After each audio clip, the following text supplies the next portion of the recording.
Trinidad and Tobago Town News 4 report, a product of the Government Information Services Limited and the Ministry of Communications. I'm Nicola Barreto. Let's take a look at the headlines.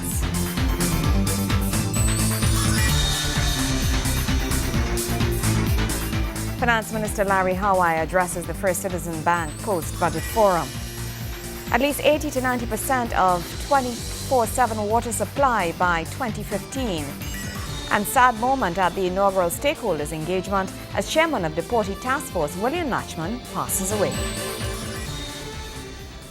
To our top story, the 2013-2014 budget delivered has been described as conservative with a focus on returning the nation's economy to a positive growth path. Finance Minister Larry Hawai speaking to financial pundits at the First Citizens Bank post-budget forum. Just mere days after delivering his second fiscal package, the minister explained his measures aimed at laying the foundations for growth. This year's budget has raised a number of questions among citizens as to how it will benefit them.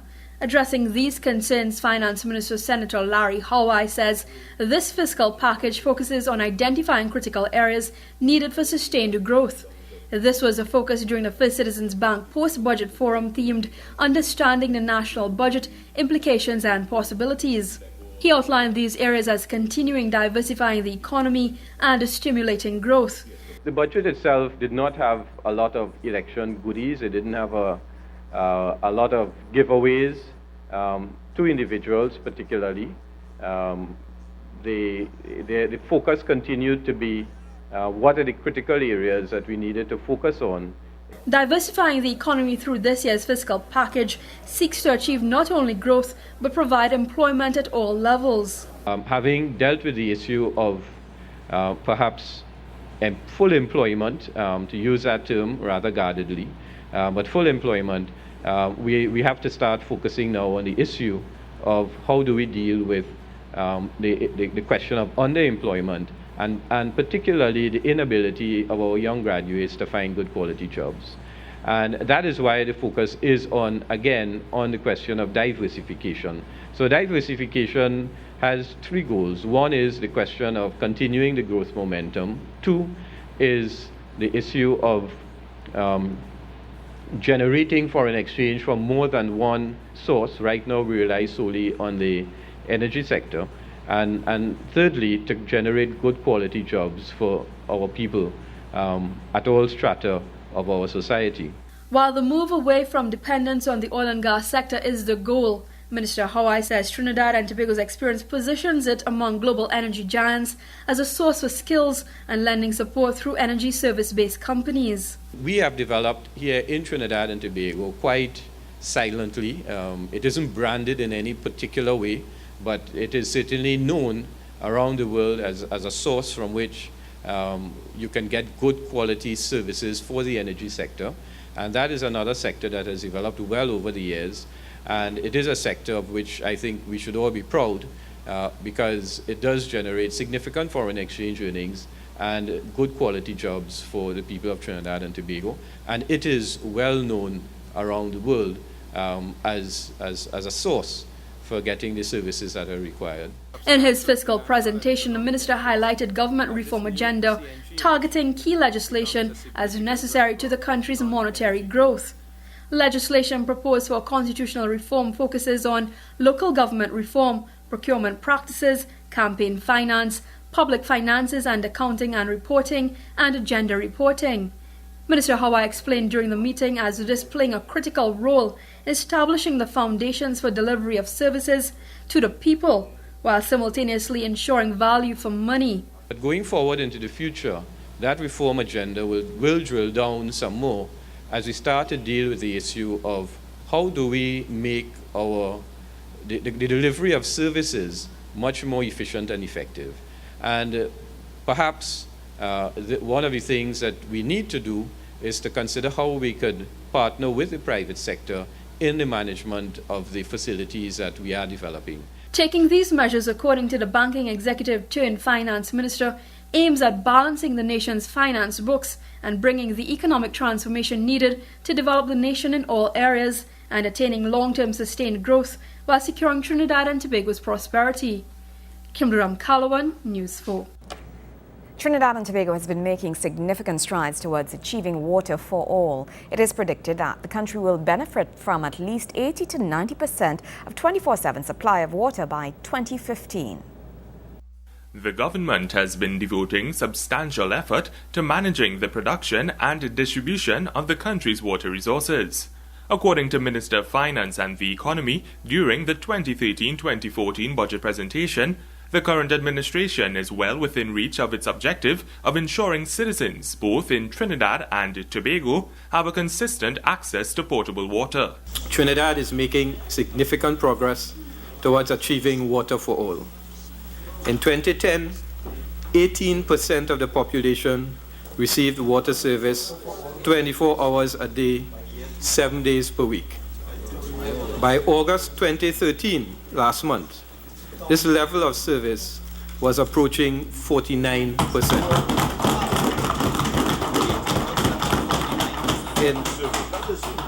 In 2010, 38% of the population received water service 24 hours a day, 5 days per week.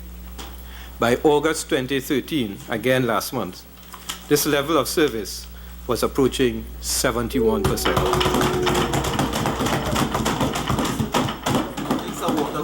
Yeah, I need some water. Tobago is well within achieving water for all. In 2010, 23% of the population received water service 24 hours a day, 7 days a week.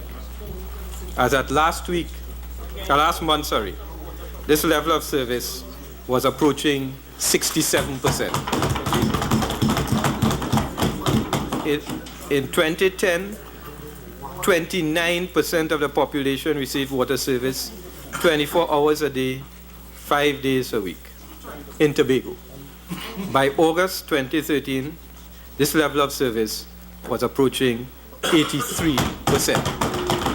Minister of State in the Ministry of the Environment and Water Resources, Ramona Ramdial, said that her ministry is confident that it would achieve a milestone water supply for all by 2015. The Ministry of Environment and Water Resources, we've been working assiduously since we informed a little more than a year ago. As you know, WASA falls under this new ministry, and therefore we have been working very hard to ensure water security, so to speak, for all. And we have made quite a significant jump in terms of providing such. You would have heard Minister Hawaii speak of the Point Fortin desalination plant, the Navet South Trunk Main, and that also in that of Tobago, where we have achieved an 83% 24/7 supply. In Trinidad, we are also working very seriously with respect to that, and I think by 2015 we may be able to safely say that we can achieve at least an 80 to 90% 24/7 supply water for all. Minister Hawaii also noted that the government is expanding and improving wastewater treatment, collection and disposal systems in Malabar, San Fernando, Maloney, Canupia and Scarborough, Tobago. He also revealed that on completion of these works, 45% of the population would benefit from centralized sewage treatment, a 15% increase on the current level. Minister Ramdial is confident that her ministry will achieve all its objectives in the new fiscal year with its competent staff, gained experiences, and the budgetary allocations to assist.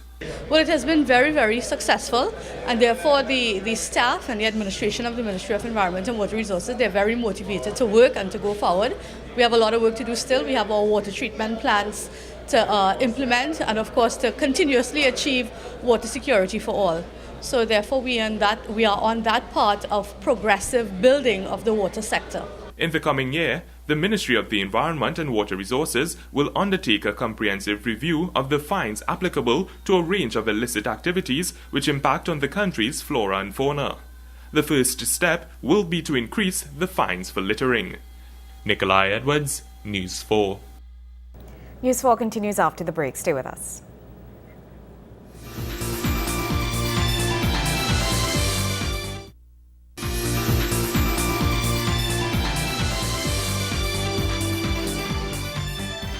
On the heels of the recent cabinet reshuffle, the new Ministry of Land and Marine Affairs is poised to benefit from the significant allocation to housing in the 2013-2014 budget presentation. the Honourable Minister Jairam Simangal is ready to hit the ground running with his new ministry. On Thursday, Prime Minister, the Honourable Kamla Persad-Bissessar, announced changes to her cabinet, which saw the promotion of the former Minister of State in the Ministry of Food Production to head the new Ministry of Land and Marine Affairs. Following this year's budget presentation, Minister Simangal spoke of the mandate and objectives of his ministry. The Prime Minister have instructed that the next 2 years will be a delivery period for this government, and she have placed me in a position to actually deliver to people in addition to the housing that the Ministry of Housing will be delivering.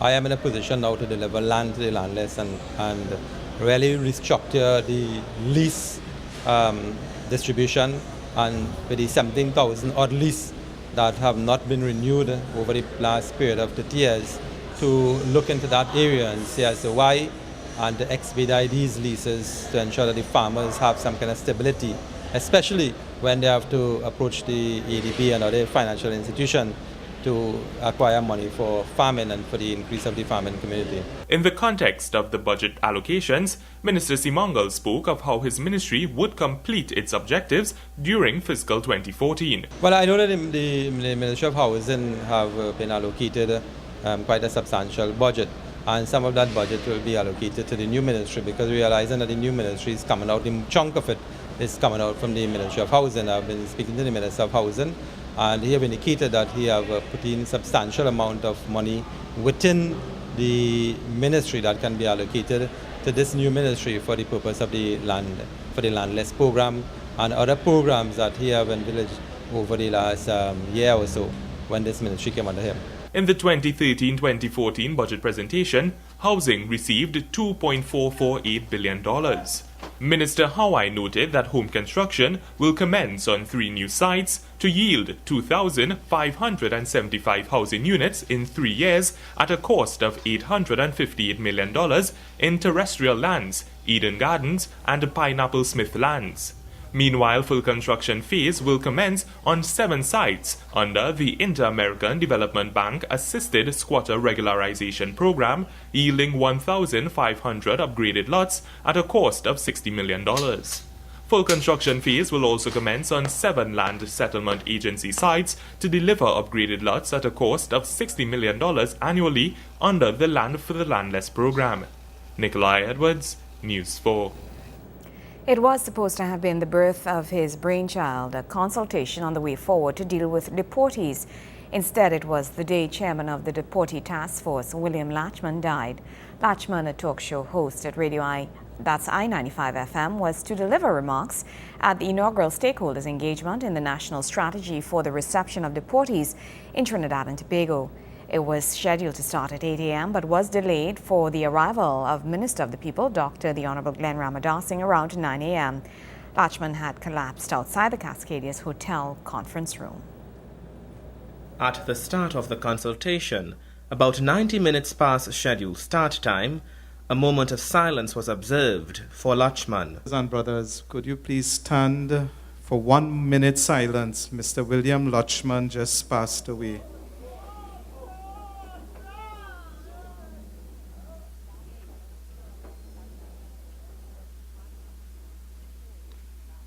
In his feature address, Minister of the People and Social Development, Dr. the Honourable Glen Ramadasing, said that consultation should be dedicated to Lachman, who he said was handpicked. Minister Ramadasing said since being appointed some 8 months ago, Lachman had been working tirelessly to assist deportees in the reintegration into society. There's a lot of mixed feelings here as well, because I'm sure that he was very happy to see the turnout and the success of the program.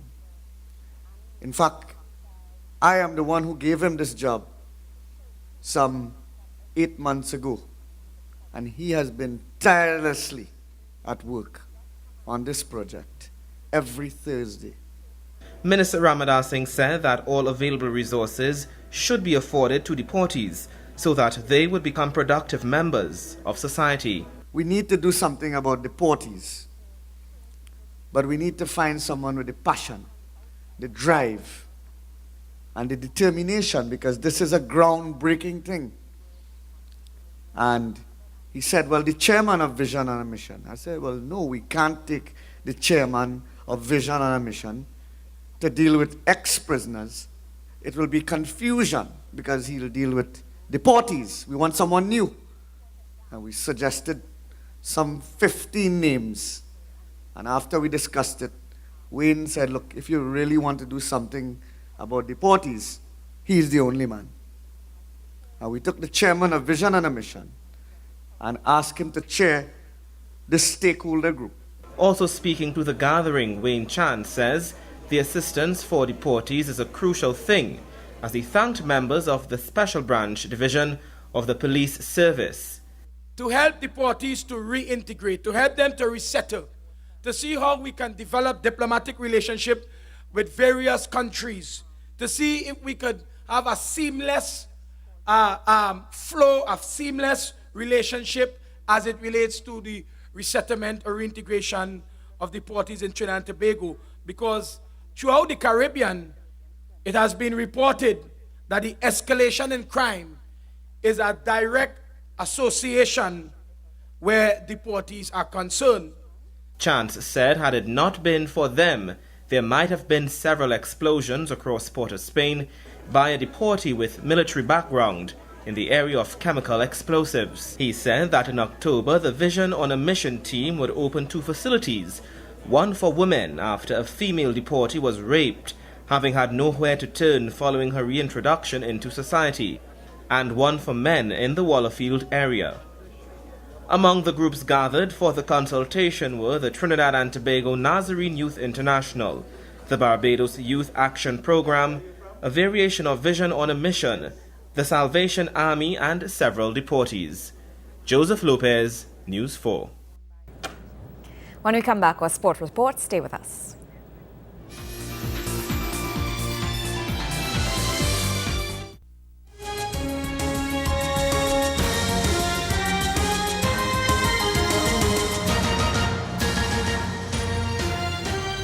Malabar FC travelled to Guay on the weekend and did what has not been done for the 2013 season in the Blink B-Mobile National Super League, beat Guay United. Wayne Cunningham has the details from that match as well as all the scores from match 11. North Zone outfit Westside Superstars needed a win on match day 11 of the National Super League when they faced Joe Public FC in Macoya. Nigel Pear and his men did just enough to grab all 3 points from the Eastern Lions, starting with an own goal in the 9th minute. But Rashad Griffith cancelled that out in the 33rd. Quayne Grosvenor got what turned out to be the winner 6 minutes from the break for a 2-1 victory, which kept Westside in 4th place and dropped Public to 6th. In the All-Tobago clash, it was the Krishan Bob 89-minute goal for Stokely Vale, putting the hurt on Bethel United. The win moved James Campbell's team 1 place up the standings to 7th, while Bethel stayed in 9th with a 1-0 loss. In the bottom of the table clash between FC Santa Rosa and the Defence Force, it was the Easterners registering their first win for the season with a 3-1 triumph over the military. Jean-Luc Rochford showed his old form with a hat-trick, which was only interrupted by Dwight Scott's 28-minute strike. The placings on the standings remain the same for both teams, with Santa Rosa 1 point adrift of the Defence Force. Just above them in 11th spot is Siparia Spurs. The Southern team fell to its 7th loss of the campaign, going down to Tobago's 1976 FC Phoenix 3-2. Andel Brown opened the scoring for Phoenix in the 17th minute. Coen Batiste restored parity before the half, but late goals from Stephen Hector and Brown gave Terry Williams and his men the win which moved them to 5th. The game of the round was between Guay United, who hosted Malabar FC in a 2nd versus 3rd clash. And it was to the surprise of most in the Eastern County when the home team lost. An early Cyrano Glen double with goals in the 2nd and 27th minutes sealed the deal for Julius Edwards' team despite Russell Alfred's item late in the first half. The 2-1 loss dropped Guaya to 3rd, but they have 2 games in hand on Malabar, who replaced them in 2nd. In sole possession of top spot on the points table is Club Sando, now the only unbeaten team in the league. The Southerners got their 9th win of the season with a narrow 1-0 win over Real Maracas. A goal from Cornel Thomas in the 41st minute was the only score in the match, the loss moving Maracas down to 8th. The match to see on match day 12 will undoubtedly be in Guayaguayare, where the home team will host leaders Club Sando. This will decide who will top the first round. We're in Cunningham. News 4 Sports. News 4 continues right after the break. Stay with us.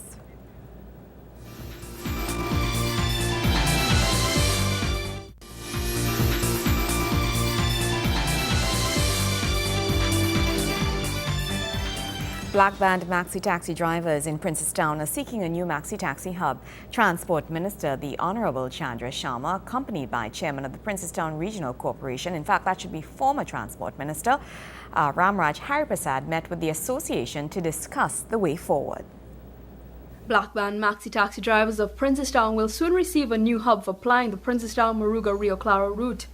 For years, the drivers have had to do without proper facilities, citing a too small car park. Former Transport Minister Chandra Sharma met with the drivers, together with the Route 2 Maxi Taxi Drivers Association, in an effort to better understand their conditions and see how best they can assist. Speaking to reporters following the meeting, Minister Sharma said plans are to establish a central hub where they can have an office, training facility, as well as a cooperative. This hub certainly can benefit from some work, and that work is in partnership. We are just joined by the chairman of the Princestown Regional Corporation, and we'll do this work in partnership. If you go to the hubs in Port of Spain and the other hubs, work is taking place. All of it happens in consultation with the Maxi Taxi owners, operators. So it's not that we work outside of their ideas, outside of consultation. That's critical, because what that will really do for us is improve. In order to get the project going, the ministry will be working with the Princestown Regional Corporation.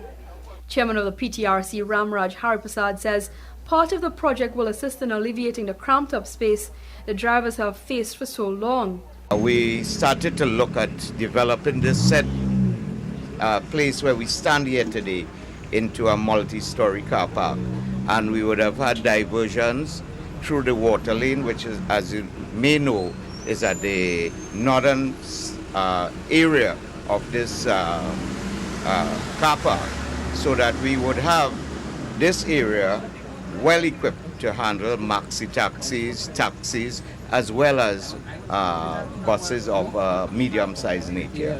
And that would take care of our cramped space here, and also of our the hectic traffic situation that we have here. Minister Sharma says the project falls under the government's duties to provide proper modes of transport for the public. This is a responsibility of the state, where our bus services run from, where our taxis run from, where the maxi taxis run from. They're in partnership with the state, so we have to treat with them. And they have not, I've been with them for 1 year, they have not asked for anything outside of the norm. They're asking for, and they don't ask for themselves in any case, they're asking for the passengers, so we are obligated to do with it. Between the corporation and myself, meaning the ministry, we'll have this work started very soon. The minister also assured his assistance to the maxi drivers and expressed his willingness to continue lending support to their cause as a united body. Should they form that cooperative, and they have had meetings with the Association of Insurance Companies, for instance, so they're in partnership with them. In some areas where the maxi taxis don't service at this point, wherever those areas are, they have met with those persons, for instance in the Toko area, they have met with those operators to lend them assistance. So they have really taken a big brother approach, which is very instructive in Trinidad and Tobago. So while the others may be competing with them, they're saying, hey, we have to work together, and they have the expertise. They're full-time, while they operate an office in Port of Spain and elsewhere. They really give back of themselves, and the government is very receptive and thankful, and as a result, we will continue to meet them more than halfway where required. The current Princestown Maxi Taxi Drivers Association consists of approximately 165 members. Kimberam Kalawan, News 4. Well, that's how we wrap up this edition of our News 4 Report, a product of the Government Information Services Limited and the Ministry of Communications. I'm Nicola Barreto. Thank you for joining us.